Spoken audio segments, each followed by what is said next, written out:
Terima kasih atas kesempatannya. Di sini nama saya Stefani Dia Puspitasari, NIM 2015-21082. Di sini saya akan menjelaskan tentang teori perusahaan multinasional atau MNC. Pengertian dari perusahaan multinasional adalah perusahaan besar yang biasanya berlokasi di berbagai negara industri dan memiliki kantor di berbagai negara lain atau biasanya di negara berkembang. Lalu, jika kita memiliki saham di perusahaan tersebut, saham kita akan dikendalikan oleh perusahaan induk dan tidak akan tercatat di bursa lokal. Kemudian, sejak berakhirnya Perang Dunia II, status perusahaan tersebut akan semakin penting bagi di setiap negara. Perusahaan multinasional ini awalnya berasal dari Amerika Serikat dan beroperasi di negara-negara seperti Jepang, negara-negara Eropa, Australia, dan Selandia Baru. Kemudian, sejak tahun 1960, perusahaan multinasional tidak hanya didominasi oleh Amerika Serikat, tetapi perusahaan multinasional tersebut sudah merambah ke berbagai negara seperti Jepang, Eropa, dan juga di negara-negara berkembang seperti Asia, Afrika, dan Amerika Latin. Lalu, di sini saya akan menjelaskan tentang fungsi perusahaan multinasional.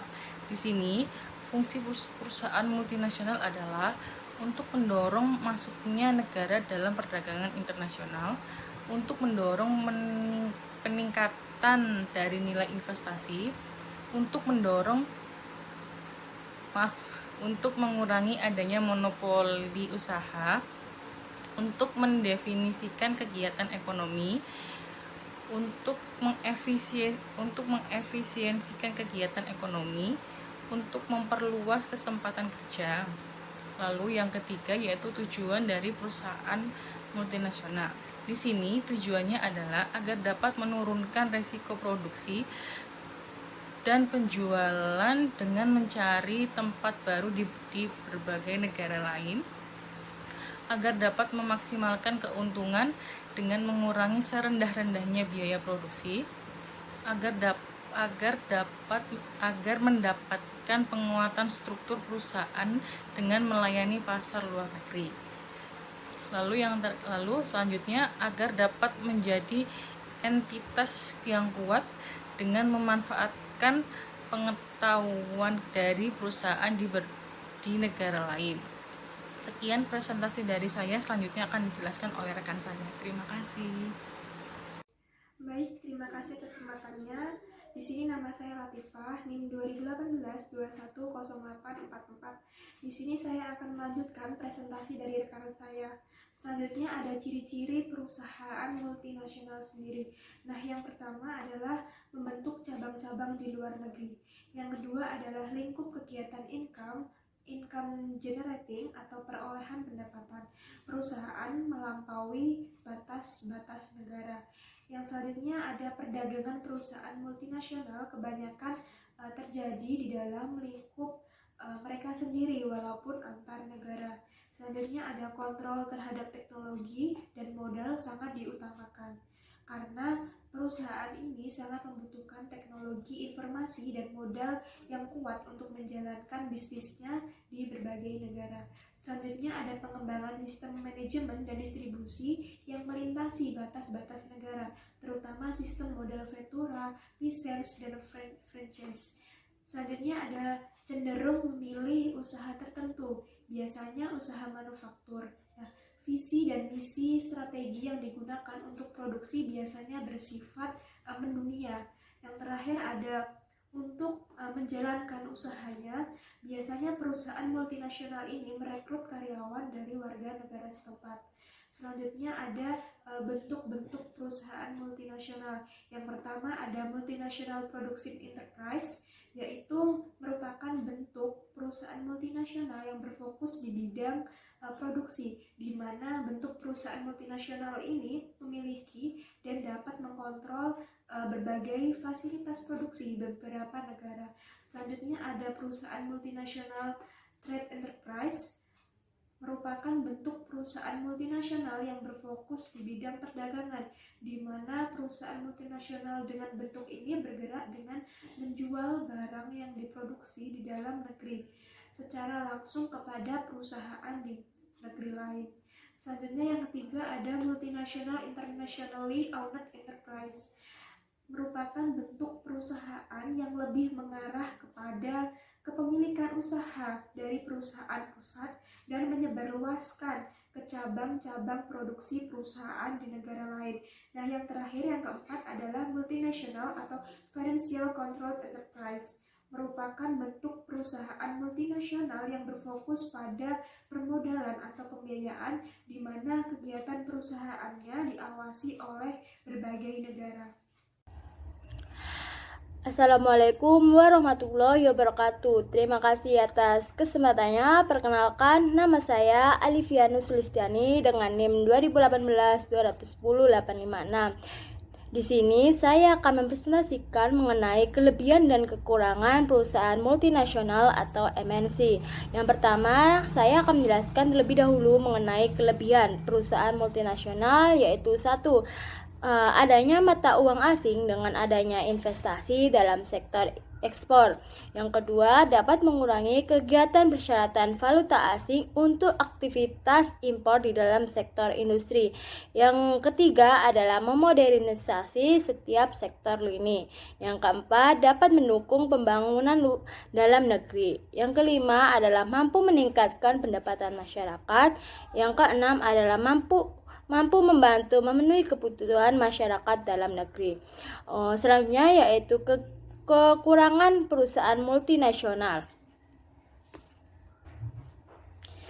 Yang pertama adalah bisa mematikan perusahaan lokal, yang dimana perusahaan multinasional ini pada suatu negara bisa membunuh perusahaan lokal yang tengah berkembang di negara terkait karena kekuatan dana besar ataupun modal perusahaan multinasional itu mereka bisa memonopoli suatu sektor. Yang kedua adalah ekspor keuntungan. Perusahaan multinasional itu bisa mengembalikan keuntungan pada pemilik modal yang berada di negara asal mereka. Untuk itu, keuntungan pada negara tuan rumah yang ditunjukkan sebagai tempat untuk marketing mereka cenderung sangat kecil. Yang ketiga adalah dampak terhadap budaya dan sosial. Kelemahan lain yang dimiliki oleh perusahaan multinasional ini adalah bahwa banyak perusahaan asing yang mampu merusak citra budaya dan sosial pada negara tuan rumah, termasuk perusahaan yang mampu merubah gaya pakaian hingga makanan khas masyarakat di sekitarnya. Yang selanjutnya adalah kualitas kesehatan dan keselamatan pekerja yang rendah. Nah, perusahaan multinasional ini di berbagai negara sering diyakini mengantongi peraturan regulasi yang tidak terlalu ketat sehingga kurang memperhatikan keselamatan dan juga kesehatan pekerja mereka, seperti keamanan penambang yang rendah. Selanjutnya adalah dapat menyebabkan kerusakan lingkungan. Perusahaan multinasional yang ingin memproduksi secara efisien dan dengan biaya yang lebih rendah. Nah, mereka cukup sering melakukan hal ini dengan cara yang tidak menghargai lingkungan sekitarnya. Mereka sering kali membuang limbah tanpa melakukan proses terlebih dahulu. Nah, selanjutnya adalah pekerja yang disediakan berketerampilan rendah. Nah, pekerja yang ditawarkan oleh perusahaan multinasional untuk para pekerja lokal ini cenderung rendah. Nah, dan juga merupakan pekerjaan yang sederhana dan tidak terampil sehingga pekerja lokal ini cenderung akan memiliki pendapatan yang rendah. Sementara itu, karyawan asing dari luar negeri seringkali diberikan posisi pada tingkat yang lebih tinggi dan berkualitas. Nah, pemanfaatan SDM yang tidak terampil ini sangat bermanfaat untuk perusahaan multinasional, namun akan juga sangat berbahaya untuk para pekerja dan juga masyarakat sekitarnya. Sekian dari saya, selanjutnya akan dilanjutkan oleh rekan saya. Assalamualaikum warahmatullahi wabarakatuh. Terima kasih atas kesempatannya. Saya Siti Mafatihul Ulia dengan NIM 2018-210-916. Saya akan menjelaskan tentang faktor-faktor yang mempengaruhi keputusan MNC. Nah, untuk lebih mudahnya kita anggap saja tujuan investasi langsung di luar negeri adalah mencari keuntungan maksimum, penjualan maksimum atau kedua-duanya. Nah, dalam kaitannya dengan tujuan penjualan maksimum, mendirikan cabang di luar negeri dapat memperoleh beberapa manfaat. Yang pertama, apabila perusahaan tersebut telah melayani pasar luar negeri melalui ekspor, mungkin diperlukan hubungan yang lebih dekat dengan langganan untuk mengetahui kebutuhan dan selera konsumen. Di samping itu, cabang luar negeri merupakan basis untuk memberikan pelayanan purna jual sangat penting. Nah, pelayanan purna jual ini akan lebih efisien apabila dilakukan oleh cabang luar negeri. Yang kedua, ekspor ke luar negeri sering dihambat oleh kebijakan tarif negara lain. Dengan mendirikan cabang di luar negeri yang dapat menghasilkan produk di negara tersebut, maka masalah hambatan tarif dapat teratasi. Nah, masalah lain yang berkaitan dengan masalah ini adalah pengaruh perubahan kurs mata uang. Apabila mata uang negara asal perusahaan induk mengalami apresiasi, maka harga barang ekspornya akan naik, sehingga dapat menurunkan volume ekspor. Nah, masalah ini dapat teratasi apabila perusahaan tersebut mendirikan cabang di luar negeri. Selanjutnya, yang ketiga, faktor sosial dan politik di negara hendak dituju perlu diperhatikan dan dipelajari.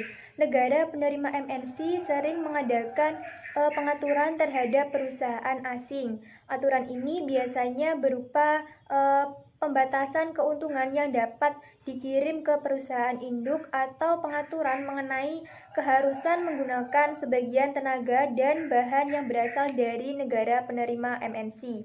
Pengaturan ini dapat menghambat perkembangan MNC. Selanjutnya, yang keempat, ada faktor biaya lain yang sering dipertimbangkan adalah biaya transport. Dengan membuka cabang, biaya transport bisa ditekan. Nah, di samping itu, biaya transport pajak yang relatif lebih murah merupakan daya tarik bagi MNC.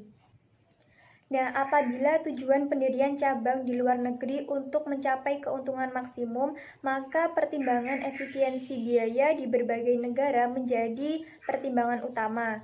Banyak MNC yang tertarik untuk melakukan ekspansi di negara yang upah buruhnya rendah, terutama apakah produk yang dihasilkan itu sifatnya padat tenaga kerja. Aspek tenaga kerja lain yang sering menjadi daya tarik MNC adalah kerajinan serta tidak sering terjadinya pemogokan. Faktor biaya lain yang sering dipertimbangkan adalah biaya transport. Nah, selanjutnya ada contoh perusahaan multinasional. Itu sendiri ada Semen Indonesia, Unilever Indonesia, Google, Microsoft, dan Garuda Food. Sekian presentasi dari saya. Terima kasih. Wassalamualaikum warahmatullahi wabarakatuh.